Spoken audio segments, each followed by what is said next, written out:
Hey YouTube, how's it going? So right here we got the 2021 RTX 3060 Acer Predator Helios 300. I've had it for I think a little over 2 weeks now. I don't know. I don't know what day it is anymore, what year it is, what month it is. But I've gotten a feel for it. Gotten to game on it some. Before we get into the review, if you could take like 10 seconds to hit the subscribe button down below, it helps me immeasurably. I get a little notification every time it happens, and it just kind of makes the rest of my day. The same chassis as last year, almost identical, which isn't really a bad thing. Of the aluminum keyboard deck,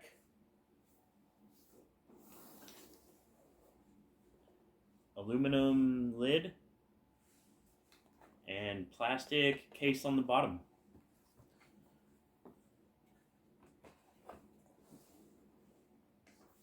On the right side, we got our USB Type-C. It would have been nice to see them at Thunderbolt, but they didn't. HDMI 2.0 mini display port. On the back is power supply.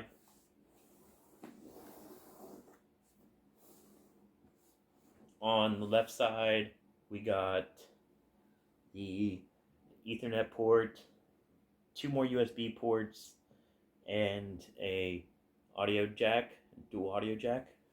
Now Acer made one huge cosmetic change to the case this year.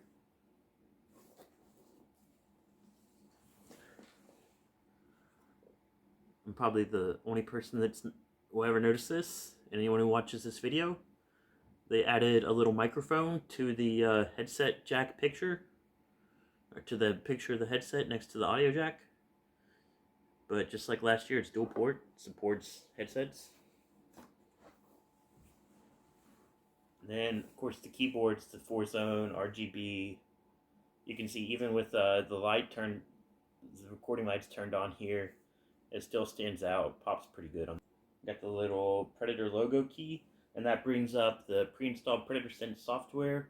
It comes pre-installed on the laptop. It's definitely not the only thing that comes pre-installed. This has more bloatware than your grandma's Internet Explorer browser. I swear to God, I think it comes with like Clash of Clans pre-installed, the computer app. I didn't even know they made a Clash of Clans computer app. So you'll get to enjoy, like, personally I kind of enjoy going through Control Panel and uninstalling all the junk pre-installed. I mean, it's nothing too hard to get off there.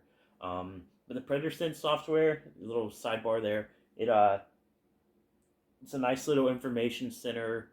Tells you your fan speed. The home screen here will tell you your different temperatures. You can control your keyboard lighting, set it to wave mode, all one color, the 4 zones, whatever you want to do with them. So thermals. Last year definitely wasn't perfect, and I expected this year to be basically the same because they didn't change the fans or the heat pipes, add any heat pipes or anything. They didn't add any extra ventilation to the case, but the thermals are better, and it took me a while to kind of figure out what was going on. And what it is, there's two things. One thing is they've kind of tweaked the fan RPMs. So last year the max fan settings were 5,000 CPU, 6,000 GPU. Those were the max RPMs. This year they're a little different. The GPU is 61,222 RPMs, and the CPU, it fluctuates, but it's around between 47 and 4,800. So they took a little bit from the CPU to give it to the GPU. I think the highest I've seen the CPU hit is 4,900. So it's weird, it kind of fluctuates, whereas the older model, you'd think max, it should just be max, but it fluctuates. And in concert with that, what they've done, what I noticed is when you're playing graphically intense games, because most AAA titles are going to be more taxing on the video card than the CPU. What they've done this year is they've done a better job at power management, and that's made a difference in the thermals. So, for example, in my 2060, when I'm playing, I played a lot of Cyberpunk on this. When I'm playing Cyberpunk, I get like the CPU hits that 90-ish Celsius degree temperature fast, because it's sending like that. It wants it's overkill, sending 50 watts of power to that CPU or more. This year, what I've noticed is they're managing the power a lot better. They're only sending 20 or 30 watts to the CPU, and then there's 100 watts to the GPU, and that's keeping that overall temperature inside the laptop. So, how much better is the RTX 3060 100 watt versus the 90 watt RTX 2060? Well, the answer is quite a bit, actually. Uh, Geekbench, of course, the CPU scores are the same between this and last year's. Around 1100 single core and around 5500 multi core. On the 2060, the Geekbench video card score 61,640.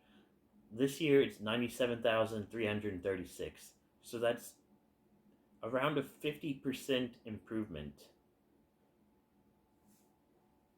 with the 3060 versus the 2060 from last year. And we're getting ready to get into the benchmarks, but spoiler alert, where that really starts to show itself is on those newer AAA titles like Cyberpunk. High settings on this guy, you're looking at 70 frames per second average versus 50 frames per second, which is definitely noticeable. Now, in the older titles, it only translates into it's a smaller gain in FPS, and you're probably not going to notice it between 90 and 100 frames per second in like Far Cry, but obviously there is an increase. Alright, so let's go ahead and take a look at the rest of the benchmarks.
All right, guys. So, like I said, make sure you hit that subscribe button because as soon as I can get my hands on one, we're gonna open up. We're gonna benchmark. We're gonna review the new Nitro 5 with the Ryzen and the RTX 3060.